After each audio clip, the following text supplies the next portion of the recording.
Bacaan liturgi Rabu 11 Agustus 2021, Hari Biasa Pekan Biasa ke-19, Peringatan Wajib Santa Clara, Perawan.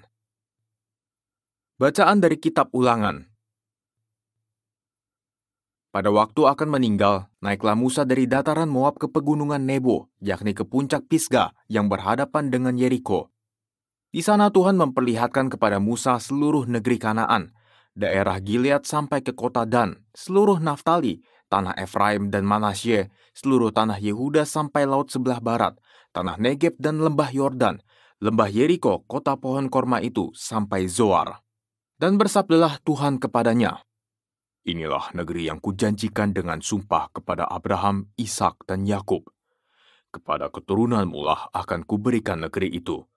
Engkau boleh melihatnya dengan matamu sendiri, tetapi engkau tidak akan menyeberang ke sana." Lalu tutup usialah Musa hamba Tuhan di sana di tanah Moab, sesuai dengan sabda Tuhan. Ia dikuburkan oleh Tuhan di suatu lembah di tanah Moab di hadapan Bet Peor, dan sampai hari ini tidak ada orang yang tahu kuburnya. Musa berumur 120 tahun ketika ia meninggal dunia. Matanya belum kabur dan kekuatannya belum hilang. Orang Israel menangisi Musa di dataran Moab 30 hari lamanya. Maka berakhirlah hari-hari tangis perkabungan karena Musa itu. Dan Yosua bin Nun penuh dengan roh kebijaksanaan, sebab Musa telah menumpangkan tangan atasnya. Sebab itu orang Israel taat kepada Yosua dan melakukan seperti yang diperintahkan Tuhan kepada Musa. Tetapi tiada lagi seorang nabi yang bangkit di antara orang Israel seperti Musa yang dikenal Tuhan dengan berhadapan muka. Betapa hebatnya segala tanda dan mukjizat yang dilakukan Musa atas perintah Tuhan di tanah Mesir terhadap Firaun dan semua pegawainya serta seluruh negerinya. Betapa hebatnya segala perbuatan megah dan tindakan dahsyat yang dilakukan Musa di depan seluruh bangsa Israel. Demikianlah sabda Tuhan. Syukur kepada Allah. Terpujilah Allah yang mempertahankan jiwa kami hidup. Terpujilah Allah yang mempertahankan jiwa kami hidup. Bersorak-sorailah bagi Allah, hai seluruh bumi. Mazmurkanlah kemuliaan namanya. Muliakanlah dia dengan puji-pujian. Katakanlah kepada Allah, betapa dahsyat segala pekerjaanmu. Terpujilah Allah yang mempertahankan jiwa kami hidup. Pergilah dan lihatlah karya-karya Allah. Ia dahsyat dalam perbuatannya terhadap manusia. Pujilah Allah kami, hai para bangsa, dan perdengarkanlah puji-pujian kepadanya. Terpujilah Allah yang mempertahankan jiwa kami hidup. Marilah, dengarkanlah hai kamu sekalian yang takwa pada Allah.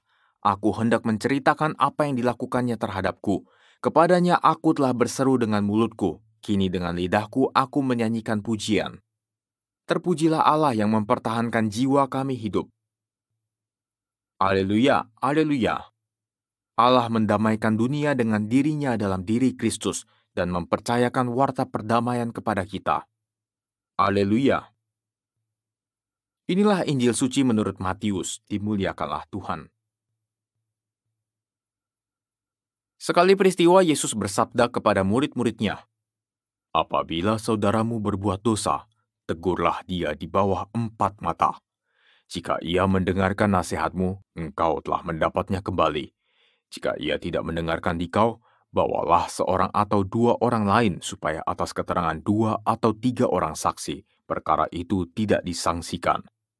Jika ia tidak mau mendengarkan mereka, sampaikanlah soalnya kepada jemaat. Dan jika ia tidak mau juga mendengarkan jemaat, pandanglah dia sebagai orang yang tidak mengenal Allah atau seorang pemungut cukai.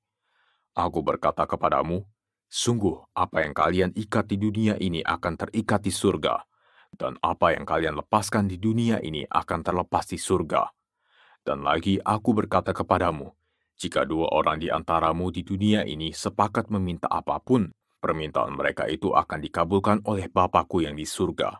Sebab di mana ada 2 atau 3 orang berkumpul dalam namaku, aku hadir di tengah-tengah mereka." Demikianlah sabda Tuhan, terpujilah Kristus.